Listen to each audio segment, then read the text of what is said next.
દાહોદના કૃષિ વિભાગે રાછરડા ગામે બાતમીના આધારે રેડ કરી હતી અને જેમાં બંધ ગોડાઉનનું તાળું તોડી અને 307 થેલી યુરિયા ખાતરનો જથ્થો ઝડપી લીધો અને આ રેડની કાર્યવાહી એવા સમયે થઈ જ્યારે સમગ્ર જિલ્લામાં યુરિયા ખાતરની તીવ્ર અછત છે અને જેના કારણે ખેડૂતોની મુશ્કેલી વધી રહી છે।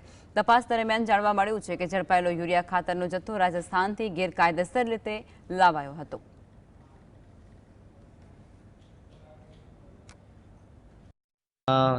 એપીએમસીનું એક જૂનું ગોડાઉન હતું અને ગોડાઉનની અંદર માલ છે એની બાતમી છેલ્લે મળી હતી। એટલે અમે ત્યાં આજુબાજુ તપાસ પણ કરી, પૂછ્યું પણ ખરું કે ભાઈ જે ગોડાઉન હોય તેનું ચાવી આપો એટલે જોઈ લે, પણ જે કંઈ સમસ્યા કોઈ હાજર ન થાય એટલે અમે છેલ્લે પછી પોલીસની હાજરીમાં તાળું તોડીને ખાતર રિકવર કરેલું છે અને કુલ 307 બેગો આપણે જપ્ત કરી છે। એમાં મોટાભાગની બેગો 232 બેગો જેટલી ચંબલ ફર્ટિલાઇઝર્સની છે, એટલે રાજસ્થાન મેડ માલ છે। એ ગુજરાતમાં એલોટ થતો નથી આપણા, એટલે એ માલ બહારનો છે નક્કી છે અને એમાં લાયસન્સ પણ નથી કોઈ।